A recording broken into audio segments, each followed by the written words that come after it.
Doctor Mansingh, राजकीय महाविद्यालय झुंझुनू। चीन, जापान व भारत जैसे देशों में जहाँ पर परंपरागत कृषि की जाती है, सामाजिकता के विभिन्न रूप देखने को मिलते हैं। जिन देशों में कृषि ही मूलभूत और जीविकोपार्जन का आधार है, वहाँ पर कृषि एक और सामाजिक गठबंधनों, रीति रिवाज, जातिगत व्यवस्थाओं व विभिन्न वर्ग समूह के आधार पर ही की जाती है। वहीं दूसरी ओर सामाजिक संस्थागत तथ्य व परिवेश में बंधी हुई है। यही कारण है कि क्षेत्रों की भौतिक समानताएं होते हुए भी कृषि के विभिन्न क्षेत्रीय रूप देखे जा सकते हैं, क्योंकि समय के साथ बदलते हुए सामाजिक मूल्यों का प्रभाव कृषि पर पूर्ण रूप से पड़ता रहा है। पश्चिमी देशों की कृषि सामाजिक ढांचे के साथ साथ विभिन्न आर्थिक उद्देश्यों की मिलती है, जबकि पूर्वी देशों में कृषि आजीविका की है, जिसमें सामाजिक एवं आर्थिक दोनों ही उद्देश्यों के साथ भिन्नता देखी जा सकती है। यही कारण है कि पूर्व की कृषि ज़्यादा रीतियों के साथ साथ जीविकोपार्जन की है, जिसके विपरीत पश्चिम की कृषि वाणिज्य तथा यांत्रिक कृषि है। सामाजिक संस्थागत तथ्यों के अंतर्गत निम्न तथ्यों का प्रभाव कृषि पर देखने को मिलता है, जिसके अंतर्गत प्रथम है, कृषि भूमि किसी धर्म, जनजाति या एक विशेष वर्ग समूह द्वारा संचालित हो। यदि किसी भूभाग पर कृषि कार्य किसी समुदाय विशेष का होता है या किसी धर्म विशेष का होता है, वहाँ पर एक विशेष समूह या संगठन समूह द्वारा संगठित रूप से भूमि जोती जाती है, जिसके उत्पादन में सभी का बराबर का हिस्सा होता है। यह एक प्रकार से झूमिंग कृषि का ही रूप है। शेखावाटी क्षेत्र में मंदिर या किसी धार्मिक संप्रदाय समूह की कृषि भूमि होती है, जिस पर उत्पादन का अधिकार मंदिर या किसी संस्था को चलाने वाले व्यक्तियों का होता है। सामाजिक कारकों में हम दूसरे कारक के रूप में शामिल करते हैं कृषि भूमि स्वामित्व। किसान भूमि पर अपने निजी नियंत्रण रखने या समाज में अपनी प्रतिष्ठा को ऊंचा बनाए रखने के लिए अधिकाधिक भूमि पर नियंत्रण की कामना रखता है। भूमि स्वामित्व दो प्रकार का होता है। व्यक्तिगत भूमि स्वामित्व। व्यक्तिगत भूमि स्वामित्व उन समाजों में मिलता है जहाँ पर जागीरदारी प्रथा विद्यमान रही है। इस प्रथा में जागीरदार बड़े भूभाग पर अपना अधिकार रखता था। उसकी भूमि पर जो भी किसान खेती करता था, उससे वह लगान वसूलता था।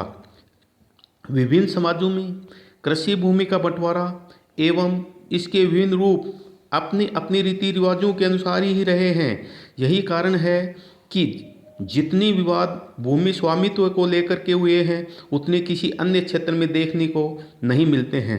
सामान्य रूप से भूमि स्वामित्व उस व्यक्ति का होता है जो उस कृषि भूमि पर कृषि कार्य करता है। जिस किसान के पास कृषि भूमि ज़्यादा होती है, वह उतना ही समाज में सम्मानित होता है।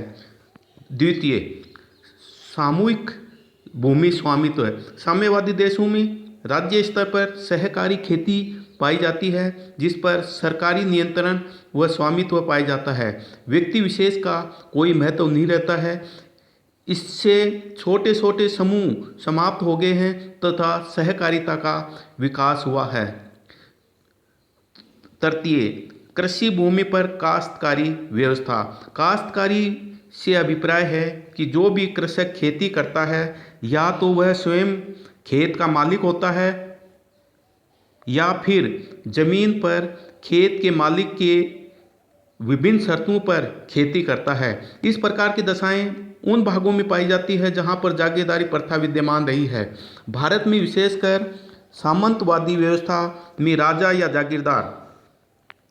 जागीरदारी प्रथा विद्यमान रही है। भारत में विशेषकर सामंतवादी व्यवस्था में राजा या जागीरदारी अपनी शर्तों पर खेती का कार्य करवाते थे, जिसमें किसान अपनी उपज का अधिकांश भाग लगान के रूप में जागीरदार को देना पड़ता था। वर्तमान में काश्तकारी की तीन प्रथाएं विद्यमान हैं। फसलों का बंटवारा, द्वितीय उत्पादन के हिस्से पर, तृतीय पैसों की एवज में, प्रथम